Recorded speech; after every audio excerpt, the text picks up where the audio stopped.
मेरा मुझे लगता है अंतिम भाषण होगा, क्योंकि 15-20 दिन में कोड ऑफ कंडक्ट लग जाएगा।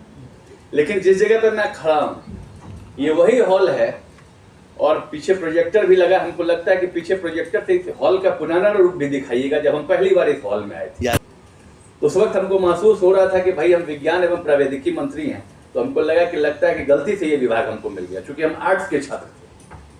आर्ट्स के छात्र को मिल गया साइंस में, लेकिन हमारे नेता ने बड़ा विश्वास किया मुझ पे कि जब भी स्टूडेंट्स सक्सेसफुल होते हैं तो उसमें उनके पेरेंट्स का बहुत इम्पोर्टेंट रोल होता है और साथ साथ में उनके टीचर्स का भी काफ़ी महत्वपूर्ण योगदान रहता है।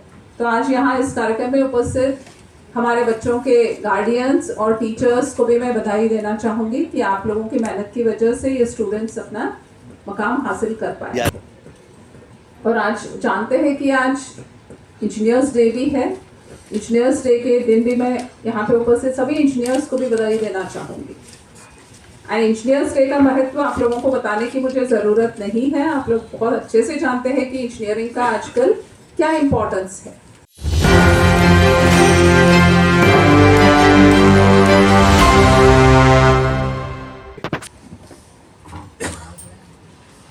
आज उनके जन्म दिवस पर आज अभियंता दिवस मनाया जाता है और हर अभियंता दिवस में हम लोग यहाँ मौजूद हैं। इस कार्यक्रम में सर्वप्रथम मैं विभाग के सचिव डॉक्टर प्रतिमा जी, उपस्थित हमारे अभियंत्रण कॉलेज के कुलपति प्रोफेसर एस के वर्मा साहब, हमारे तकनीकी शिक्षा विभाग के अपर सचिव श्री अहमद महमूद साहब, परियोजना निदेशक डॉक्टर अनंत कुमार जी, सचिव राज्य प्रौद्योगिकी शिक्षा परिषद डॉक्टर चंद्रशेखर सिंह जी, डॉक्टर प्रदीप जी, विभाग के जॉइंट सेक्रेटरी सिद्धार्थ जी, मंत्री सचिव श्री पूर्णेंदु जी, उपस्थित सभी प्रिंसिपल, सभी शिक्षकगण, सभी छात्र छात्राएं और विभाग से जुड़े हुए सभी पदाधिकारीगण, कर्मचारीगण, आप सबको सबसे पहले मेरा हार्दिक अभिवादन। आज का यह कार्यक्रम हर साल मनाया जाता है और हम लोगों ने एक फैसला लिया था अभियंता दिवस पे कि जो फर्स्ट, सेकेंड, थर्ड होंगे उनको लैपटॉप दिया जाए। ये प्रोत्साहन इसलिए दिया गया था, ये प्रोत्साहित इसलिए किया जाता है छात्रों को, ताकि छात्रों में एक स्पर्धा ये हो। जब तक प्रतिस्पर्धा नहीं होगा छात्रों में, बच्चे आगे नहीं आएंगे। अभी तो मैडम बहुत कुछ बताइए आप लोगों को विभाग के बारे में, महमूद साहब भी बताए और उनसे पूर्व के जितने भी वक्ता थे, अंतिम वक्ता तो लास्ट में सबका सुन के कुछ निचोड़ देता है। सब हमसे पहले बोलने वाले थे, सारी बात बता गए। टेक्निकल बातें तो आप लोगों ने सुन लिया, प्रैक्टिकल बात सुन ली, थ्योरेटिकल बात हो गई। हम लोग बस अब इस चीज पे हैं कि हम लोग कहाँ तक कैसे विभाग को आगे बढ़ा के ले जाएं। आज मैं जहाँ पे मौजूद हूँ, ये इस जगह पे मंत्रिमंडल की हैसियत से इस सत्र में ये मेरा मुझे लगता है अंतिम भाषण होगा, क्योंकि 15-20 दिन में कोड ऑफ कंडक्ट लग जाएगा। लेकिन जिस जगह पर मैं खड़ा हूँ ये वही हॉल है और पीछे प्रोजेक्टर भी लगा। हमको लगता है कि पीछे प्रोजेक्टर से इस हॉल का पुराना रूप भी दिखाइएगा। जब हम पहली बार इस हॉल में आए थे उस वक्त हमको महसूस हो रहा था कि भाई हम विज्ञान एवं प्रौद्योगिकी मंत्री हैं, तो हमको लगता है कि गलती से ये विभाग हमको मिल गया, क्योंकि हम आर्ट्स के छात्र थे। आर्ट्स के छात्र को मिल गया साइंस में, लेकिन हमारे नेता ने बड़ा विश्वास किया मुझ पे। उन्होंने कहा कि तुम कर सकते हो इसको। मैं पहले दिन ही उनको बोलने गया था कि क्या विभाग दे दिया, हमको समझ में नहीं आ रहा है। बोले तुम सब कुछ कर सकते हो और हमको पता है तुम्हारे टैलेंट पे भरोसा है, तुम ही करोगे, तुम विभाग को आगे लेके जा सकते हो। और हम लोगों ने बखूबी निभाया। आज जिस जगह पे हम लोग खड़े हैं, जिस तारामंडल में हम लोग खड़े हैं, आज मुझे बोलने में गर्व महसूस होता है कि ये तारामंडल अभी इंडिया का सबसे बढ़िया तारामंडल कह सकते हैं। इसमें 2D 3D प्रिंटिंग, इसमें ये मशीन लगे हुए हैं और इसके अलावा अभी आप वहाँ पे बैठने की व्यवस्था और उसके अलावा बहुत कुछ यहाँ पे हम लोग कर रहे हैं। साइंस सिटी भी लगभग बनकर तैयार है और बहुत जल्दी उसकी भी शुरुआत हो जाएगी।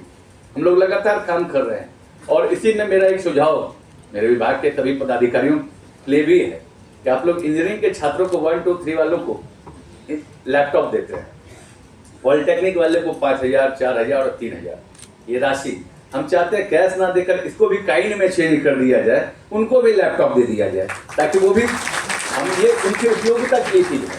ये अगर उपयोग करेंगे तो स्वाभाविक तौर पे, चूंकि हम लोग का टेक्निकल डिपार्टमेंट है और लोग कहते हैं कि डॉक्टर भगवान के स्वरूप होते हैं ना, समाज में यही बोला जाता है, डॉक्टर भगवान के स्वरूप होते हैं। इंजीनियर क्या होते हैं?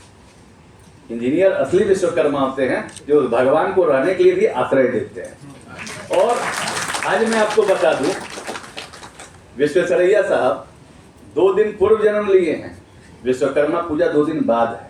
तो समझ लिए कि आज के विश्वकर्मा आप हैं।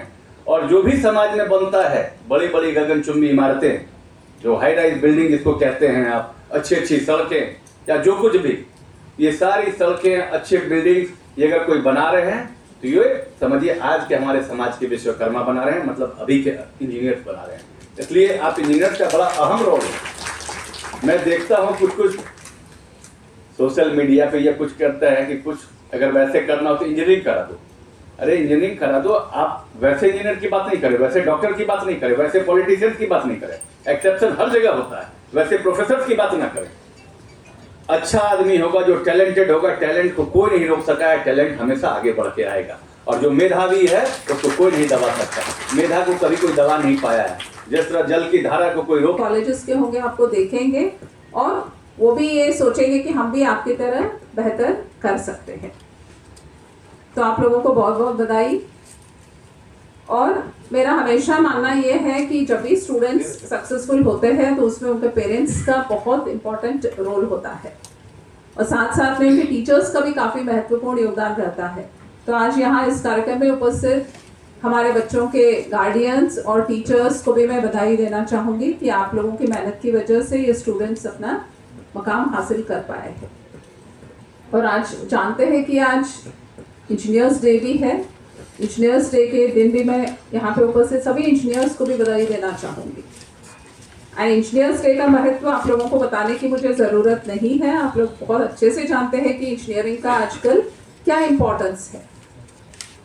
टेक्निकल एजुकेशन को पूरे कंट्री में बहुत एम्फेसिस दिया जा रहा है, बिकॉज अब it's a technology driven world. And जो हमारे इंजीनियर्स हैं या इंजीनियरिंग क्षेत्र में जो पढ़ाई करते हैं, जो अपना एक्सपीरियंस पाते हैं, देयर ऑल टेक्नोलॉजी ड्राइवर्स।